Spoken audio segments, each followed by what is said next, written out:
Radhe Radhe everyone. आज मैं आपके लिए लड्डू गोपाल का मॉर्निंग रूटीन लेकर के आई हूँ। सर्दियों में हमें लड्डू गोपाल की किस प्रकार सेवा अर्चना करनी है, कितने बजे उठाना है। 7:30 बजे से 8 बजे के बीच में आप सर्दियों में अपने लड्डू गोपाल को जगा सकते हैं। तो देखिए हमारे प्यारे लाला सोए हुए हैं अभी, और कार्तिक स्नान कर रही हूँ। तो सुबह 4 बजे पूजा अर्चना करने के बाद में तुलसी माता की मैं आ जाती हूँ किचन में, क्योंकि लड्डू गोपाल को हम इतनी जल्दी उठा नहीं सकते हैं। पूजा अर्चना में 5:30 बजे तक हो जाती है, तो अभी 5:30 नहीं बजे हैं। लड्डू गोपाल को मैं अभी नहीं जगा सकती हूँ। तो देखिए हम लड्डू गोपाल के लिए तब तक कोई ना कोई भोग तैयार कर लेते हैं। घर में हमारे किचन में झाड़ू पोछा पहले ही हो चुका है स्नान करने से पहले, और आज मुझे करनी है अपने मंदिर की क्लीनिंग। तो देखिए सबसे पहले हम लड्डू गोपाल के लिए अपना कुछ भोग तैयार कर लेते हैं। मैं आज बना रही हूँ लड्डू गोपाल के लिए बेसन का चीला। तो जो मसाले होते हैं बहुत ही हल्के मसालों से हमें लड्डू गोपाल के लिए भोग बनाना होता है। हल्दी, नमक, मिर्ची, अजवाइन, और मैंने थोड़ी सी हींग डाली है, और उसमें पत्ता गोभी, टमाटर और धनिया डाला है। आप सभी को पता है जो लड्डू गोपाल के लिए भोग बनाया जाता है, सात्विक भोजन बनाया जाता है। तो चीला बना करके हमने लड्डू गोपाल के लिए रेडी कर लिया है। तो भोग जो भी होता है मैं पहले ही तैयार करके रख लेती हूँ, जिससे लड्डू गोपाल को जब स्नान कराऊँ तो मैं उनको भोग लगा सकूँ।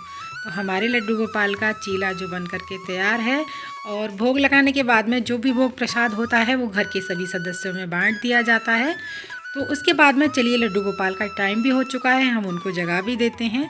और हमारे लड्डू गोपाल सोए हुए हैं। लड्डू गोपाल को आप जब भी जगाएं, ताली, घंटी अथवा कोई भजन गा करके या राधे नाम बोल करके आप लड्डू गोपाल को जगाएं, या फिर आप ओम नमो भगवते वासुदेवाय मंत्र का आप जाप कर सकते हैं, ताली बजा सकते हैं। बहुत ही प्यार के साथ, भाव के साथ हमें अपने प्यारे लाला लड्डू गोपाल को जगाना होता है।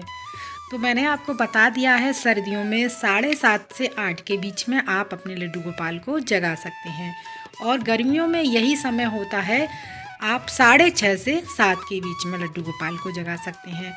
क्योंकि लड्डू गोपाल जो हैं 7 से 8 महीने के बालक हैं, उनको थोड़ा लेट ही उठाया जाता है ब्रह्म मुहूर्त में, यानी सुबह जल्दी अर्ली मॉर्निंग नहीं जगाया जाता है। उनकी जो भी बिस्तर हैं वो हम तय करके यथा स्थान पर रख देंगे, जिससे हमें आसानी से मिल सकें। और मैंने अपने प्यारे दोनों लालाओं को बहुत ही भाव से, प्यार से उनको जगा दिया है। उनके मुंह पर, लड्डू गोपाल के मुंह पर प्यार से ऐसे हाथ फेरेंगे और लड्डू गोपाल को जगाएंगे। बोलेंगे, लड्डू गोपाल आप उठ जाइए, सुबह हो चुकी है। सर्दी ना लगे इसलिए मैं ये लड्डू गोपाल को कंबल या रजाई जो भी आपके पास है वो उड़ा सकते हैं, क्योंकि सर्दियों का समय है ना, इसलिए। तो लड्डू गोपाल के आज रूम की मुझे क्लीनिंग करनी है। मैं पीरियड्स टाइम में लड्डू गोपाल की सेवा नहीं करती हूँ, पूजा अर्चना नहीं करती हूँ, मेरे बच्चे करते हैं। तो उसके बाद में मैं लड्डू गोपाल की रूम की क्लीनिंग की, लड्डू गोपाल को बेड समेत कहीं और उनको अच्छे से स्वच्छ से स्थान पर बिठा दिया था। और उससे पहले ही मैं लड्डू गोपाल के लिए गर्म जल करके ले आई हूँ, यानी गुनगुने जल से लड्डू गोपाल को स्नान कराती हूँ। सर्दियों में लड्डू गोपाल को हल्के गुनगुने जल से ही स्नान कराया जाता है। ज़्यादा तेज़ गर्म ना करें लड्डू गोपाल के लिए जल। और कोई भी आप जिस भी बर्तन में आप लड्डू गोपाल को स्नान करा रहे हैं वो बर्तन आप अलग ही रखें लड्डू गोपाल को स्नान कराने के लिए, यानी वो बर्तन लड्डू गोपाल की सेवा के लिए ही इस्तेमाल किए जाएं। तो मैंने यहाँ पर परात में लड्डू गोपाल के स्वास्तिक बना दिया है चंदन से, और तुलसी दल रख दिया है। इसके बाद में हम लड्डू गोपाल को दोनों को विराजमान करेंगे। और लड्डू गोपाल को जब भी हम स्नान कराते हैं, स्नान कराने से पहले लड्डू गोपाल के चरणों पे यानी पैरों पे जल डालकर आप स्नान कराएं। और स्नान कराते समय कोशिश करें कि अंगूठे का इस्तेमाल कम से कम किया जाए सेवा में, पर ऐसा हो नहीं पाता है पॉसिबल, क्योंकि लड्डू गोपाल जहाँ मेरे विराजमान है अंगूठा पहले ही बीच में आ जाता है। तो कोशिश करती हूँ कि लड्डू गोपाल को जो स्नान कराऊँ तो अंगूठा ना लगाऊँ, लेकिन पता नहीं क्यों बार बार ये अंगूठा बीच में ही आ जाता है। तो इसके लिए मैं कान पकड़कर प्रभु से क्षमा याचना कर लेती हूँ। कोशिश काफ़ी करती हूँ, पर ये गलती मेरे से बार बार पता नहीं क्यों हो जाती है। तो चलिए, लड्डू गोपाल तो बहुत दयालु है ही। लड्डू गोपाल क्या, हमारे सभी देवी देवता भगवान बहुत ही दयालु हैं। अपने हर भक्त को कोई गलती हो जाती है तो उसे क्षमा करते हैं। जो गलती से गलती की जाती है उसको प्रभु क्षमा जरूर करते हैं। तो देखिए लड्डू गोपाल हमारे स्नान कर चुके हैं और लड्डू गोपाल को हम एक सॉफ्ट से टॉवल से उनको अच्छे से पोंछ देंगे।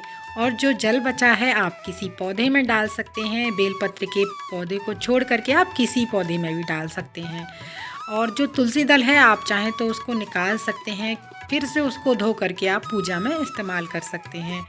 लड्डू गोपाल को मैंने अच्छे से पोंछ दिया है।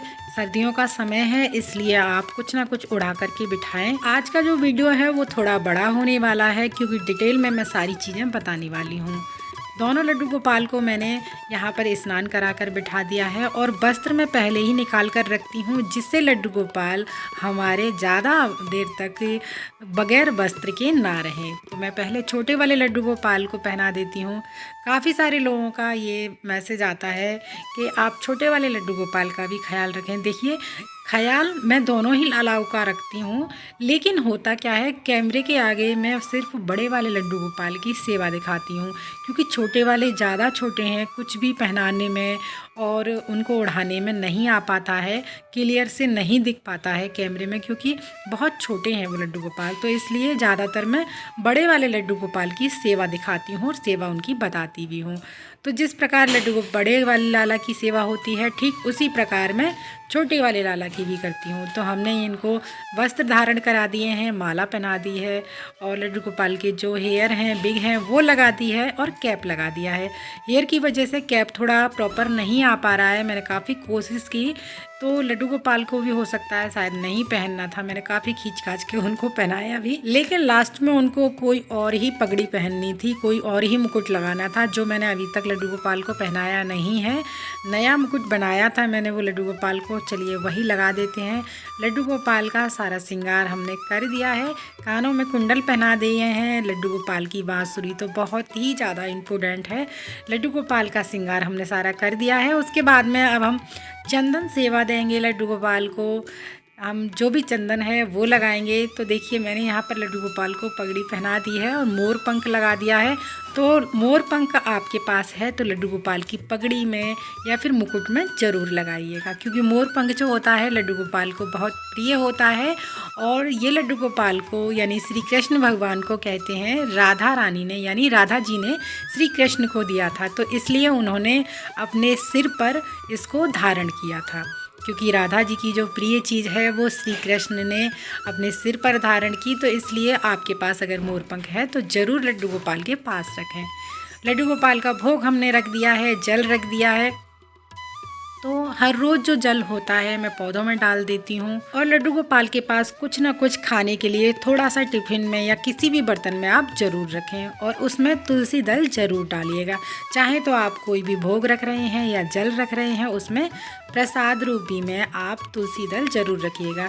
लड्डू गोपाल को इत्र लगा देंगे, इत्र सेवा आप ज़रूर दीजिएगा और आईना दिखा देंगे। लड्डू गोपाल को भी पता चले कि हमने उनको कैसा सजाया है और वो कैसे लग रहे हैं। और एक काला टीका ज़रूर लगाइएगा अपने लड्डू गोपाल को।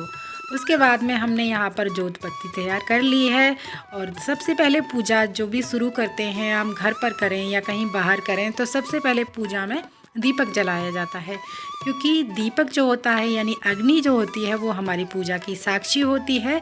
तो देखिए लड्डू गोपाल और मेरा मंदिर जो है ऊपर और थोड़ा पास में ही है, बराबर में ही है। मैं दोनों की जो आरती करती हूँ साथ में ही कर लेती हूँ। लड्डू गोपाल को चंदन तिलक लगाएंगे, धूप दीप दिखाएंगे, पुष्प अर्पण करेंगे। जो भी अगर आपके पास फूल हैं वो फूल समर्पित कर सकते हैं, अगर नहीं है तो आप ये पूजा बगैर फूलों के भी कर सकते हैं क्योंकि लड्डू गोपाल तो सिर्फ भक्त का भाव देखते हैं। लड्डू गोपाल की जो सेवा होती है वो भाव की ही सेवा होती है। आपके पास जो है, जैसा है, जैसी भी परिस्थिति है, आप उसी परिस्थिति में लड्डू गोपाल को अपने घर में विराजमान कर सकते हैं, उनकी सेवा अर्चना कर सकते हैं। आपके पास कुछ भी नहीं है, माखन मिश्री भी नहीं है, आप चीनी के दाने रख करके लड्डू गोपाल को भोग लगा सकते हैं। सुबह हमने यहाँ पर लड्डू गोपाल को भोग समर्पित कर दिया है जो भी आपके पास भोग है वो भोग समर्पित कर सकते हैं। मैंने यहाँ पर लड्डू गोपाल के लिए कुछ फल ले लिए हैं, सेब का भोग लगा दिया है, साथ में दूध ले लिया है। दूध में चीनी या मिश्री या फिर आप जो छोटी वाली दाने होते हैं मिश्री वाले वो ज़रूर डालिएगा। मैंने यहाँ पर चीला रख दिया है, चीला बनाया था सुबह लड्डू गोपाल के लिए भोग में, और तुलसी दल रख करके हम लड्डू गोपाल को दूध का सबसे पहले भोग लगाएंगे। तो दूध पिला देंगे लड्डू गोपाल को, हल्का गुनगुना हमें दूध लेना है लड्डू गोपाल को भोग लगाने के लिए। तो दोनों लालाओं को बहुत ही सावधानी से आप दूध पिलाएं, क्योंकि लड्डू गोपाल, अगर आप चाहें तो लड्डू गोपाल के कपड़ों पर कोई भी रुमाल रख करके तब उनको दूध पिला सकते हैं, क्योंकि लड्डू गोपाल के कपड़ों पर अगर दूध गिर जाता है तो स्मेल आएगी। तो इसलिए आप लड्डू गोपाल को बहुत ही सावधानी के साथ दूध पिलाइएगा। और लड्डू गोपाल के जो वस्त्र हैं हर रोज़ धोए जाते हैं। और लड्डू गोपाल, जैसे अगर आपकी हैवी ड्रेस है और उसमें स्टोन वगैरह लगे हुए हैं तो आप कोशिश करें कि लड्डू गोपाल को 1-2 दिन बाद उनको पहना सकें, उसके बाद उनको धोएं, यानी 2-4 दिन पहना कर उसके बाद धो सकते हैं। और इसका वीडियो मेरे चैनल पर है कि लड्डू गोपाल की हैवी पोशाक जो होती है वो किस प्रकार हमें धोनी होती है। और दूसरा, लड्डू गोपाल को हमें रोज़ ही स्नान कराना होता है, चाहे तो सर्दियां हो या गर्मियां हो, चाहे कितनी भी सर्दी हो, लड्डू गोपाल को हर रोज़ डेली स्नान कराया जाता है। अब हम लड्डू गोपाल की पूजा आरती कर लेंगे। बहुत ही भाव के साथ में हमें पूजा आरती करनी है। पहले गणेश भगवान की आरती करेंगे, इसके बाद में लड्डू गोपाल की आरती करेंगे। तो आज का वीडियो कमेंट करके ज़रूर बताइएगा आप सभी लोगों को कैसा लगा है, हमारे लड्डू गोपाल की सेवा अर्चना कैसी लगी। फिर मिलते हैं अगली किसी और वीडियो में, तब तक के लिए आप सभी को राधे राधे।